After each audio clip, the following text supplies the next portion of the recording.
What's going on, guys? Welcome back to W.D.Y.D. CSP. What do you do as a central sterile processor? Well, guys, I know I've talked about peel packs before, but today we're going back to basics and we're going to talk peel pack etiquettes. First, let me introduce you to a peel pack or peel pouch, as it can be interchangeably called. This peel pouch is for use for steam sterilization or ETO gas. There you go right there. This peel pouch also comes with type 1 indicators on the side there. Okay, one for ETO and one for steam. Now I point that out because not all peel pouches are the same, but this brand is. It also has some symbols that we should be familiar with, right? Okay. Number 2, single use, and a do not use if damaged, right? So this is a self-adhesive, self-sealing peel pouch.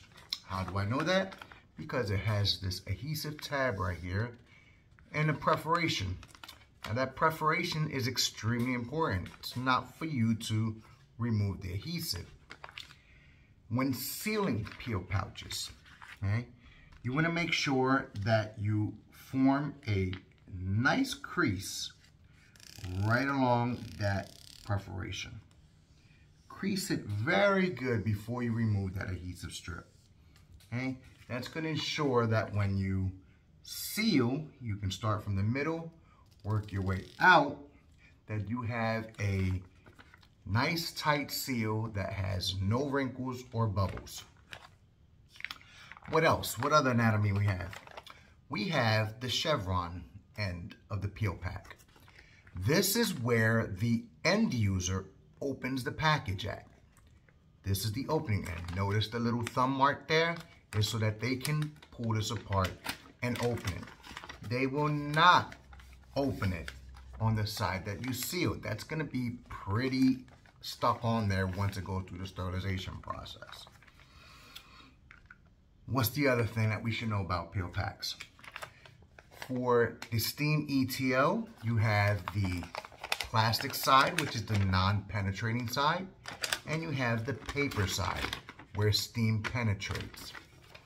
I often get this question, and I often hear this debate. Where can I write on a peel pack? And the answer, without a doubt, is only on the plastic side. The only time you can write on the folded tab is if the instructions for use state that you can write on that. Other than that, you can write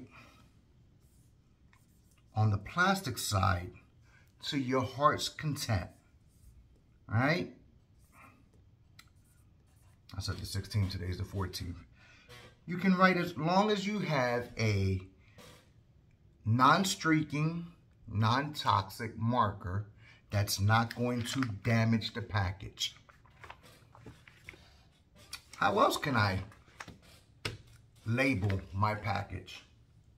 Well, I can use indicator tape, right? I can grab a piece of indicator tape and place it on my package, and I can write on that.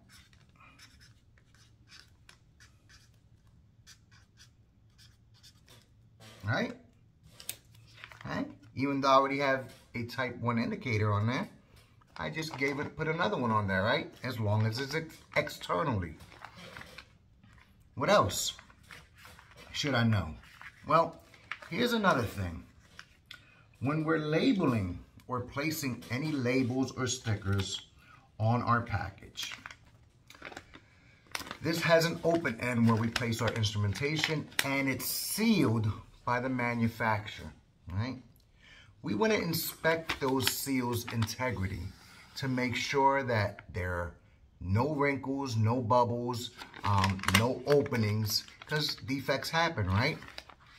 So when we place our labels on there, it's important that when we place our labels on there, that we don't cover those seals. So don't place your labels on the very edge where it can cover that seal, because after sterilization, you would inspect that seal as well. And if you have a label over it, you're not going to see if that has an integrity break on there, or if there's any damage to that seal, okay? So when you place your labels on your package, your labels should be either on the top, of course, away from the seal. You don't want to put it on top of the seal, right? This is the original seal. You don't want to put it on top, but you can put it right below the seal, all right? That is a good location for a label to be placed, or a sticker.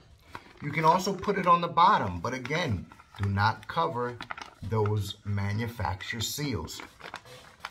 So what about the product? Well, here's my last peel pack that I'm going to play with.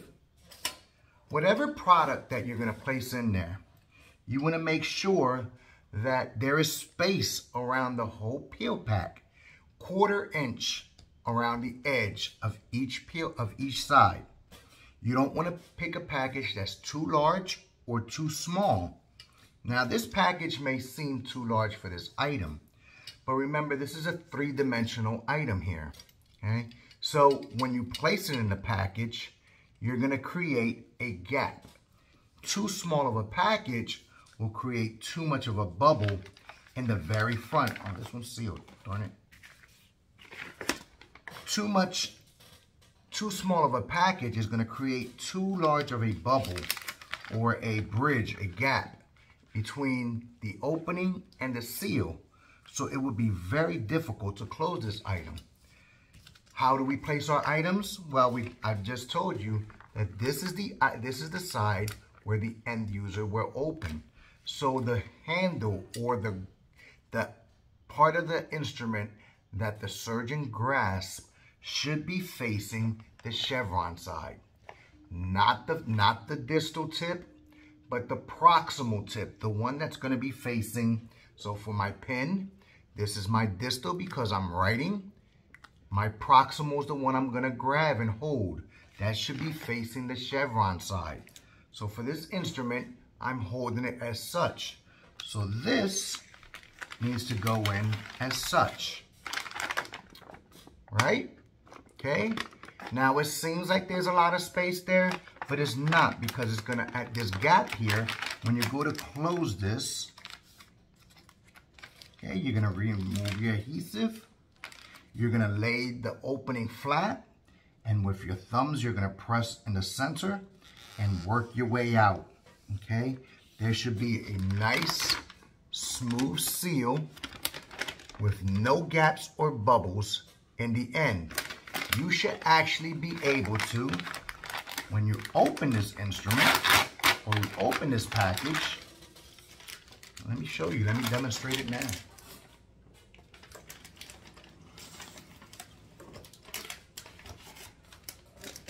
You should actually be able to hold water in there and have no drips coming out of any of the seals. It should be a nice watertight, airtight seal. Lastly, I want to leave you with this. What do you think about this method?